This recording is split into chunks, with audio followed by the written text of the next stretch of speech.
Nós já passamos por inúmeras crises, não é isso? Passamos por crises políticas, por crises econômicas, por crises de crédito. Só que, recentemente, nós passamos por uma crise sobre a qual nós não tínhamos um antídoto. Nas crises políticas, bastava substituir os políticos, não é isso? Nas crises econômicas, acionar determinados mecanismos. E nas crises de financiamento, então, fazer com que as coisas voltassem. Então, as crises tinham mais ou menos um período de gestação pré-previstos, não é isso? A crise que se abateu sobre o mundo inteiro e também sobre o Brasil, é claro, que foi essa crise de pandemia, nós não tínhamos esse antídoto. Então, foi necessário se debater muito, se pesquisar muito, né? E, consequentemente, como todas as crises abrem perspectivas de pressões fortes sobre o mercado, essa também não foi diferente. E acabou resultando, né, em excelentes oportunidades de investimento. O governo foi progressivamente reduzindo as taxas de juros. E essa redução de taxas de juros resultou em que aqueles que estavam acostumados a aplicar na renda fixa acabaram fugindo da renda fixa e vindo para o mercado de ações, interpretando que talvez o mercado, através de fluxos especulativos, pudesse traduzir em resultados eficientes.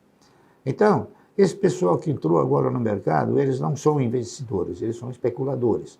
Eu tenho absoluta segurança disso, a gente verifica por quê? Por causa do desenvolvimento do mercado, do desenvolvimento dos preços, não é isso? E da postura, a postura que se colocou no mercado atualmente, né?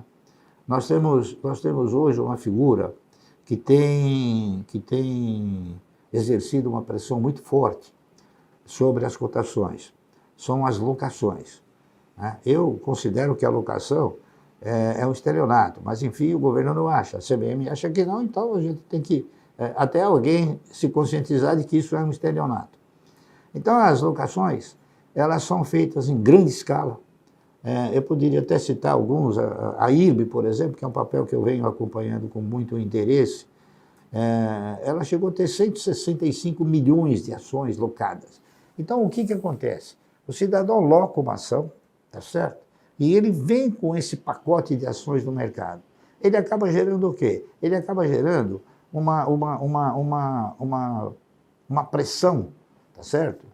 E essa pressão faz o quê? Ocasiona uma diferença de preço para baixo. O preço diminui. Aí o que ele faz? Eu vou dar um exemplo prático. Ele alugou por aí ele leva o papel até 60, 70 centavos. Quando chegou a 60, 70 centavos, ele recolhe e devolve.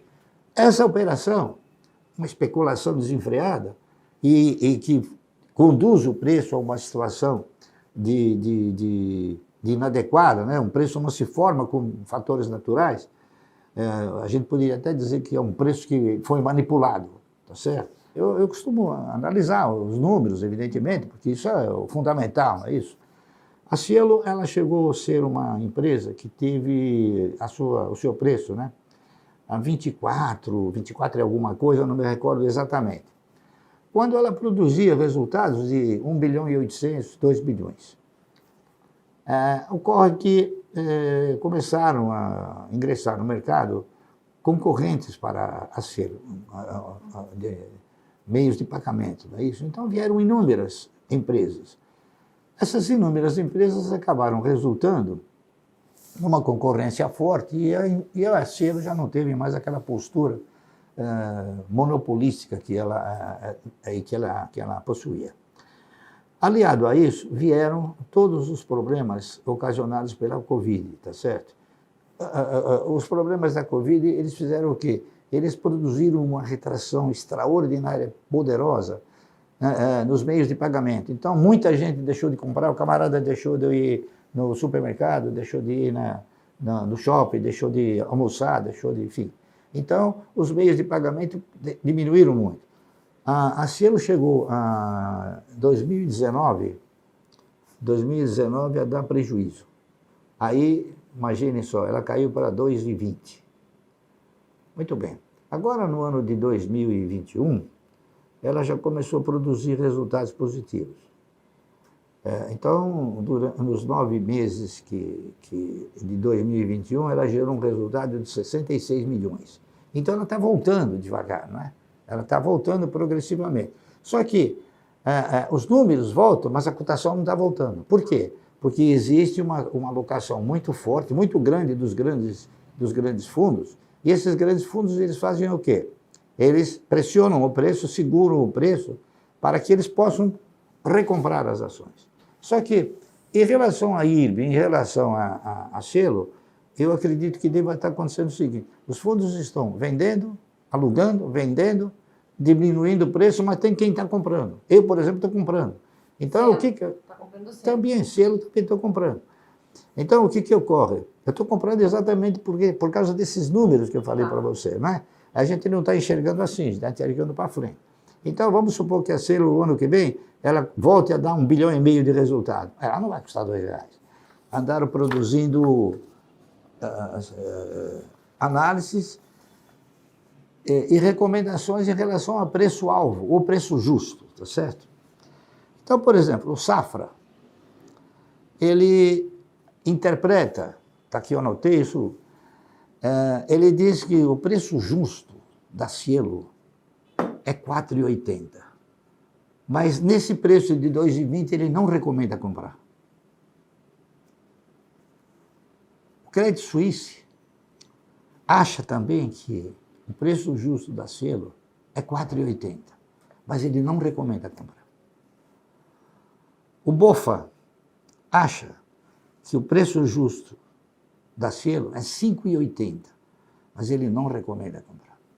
O BBI acha que o preço justo da Cielo é R$3,90, mas ele não recomenda comprar.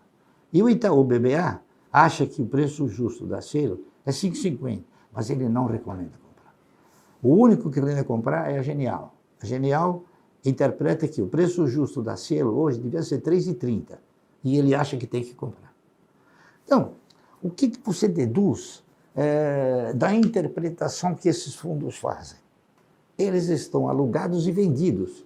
Ele te fala, não compra, deixa que eu preciso comprar. O aplicador, pessoa física, ele tem que começar a aprender o seguinte, a avaliar com algum sentimento de desconfiança também.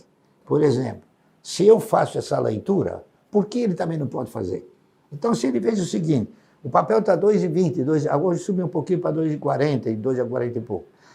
Se ele está vendo isso e está notando que essas casas de análise, que são a expressão mais forte do mercado, se eles estão falando que ela vale 5, mas por que não comprar?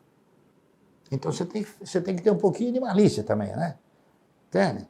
Então eu acho o seguinte, se ele acha que vale 5, está 2, e ele fala para não comprar, deve ter alguma coisa aí, né? Porque ele devia falar, não, a 2 e pouco vocês podem comprar que é um bom negócio.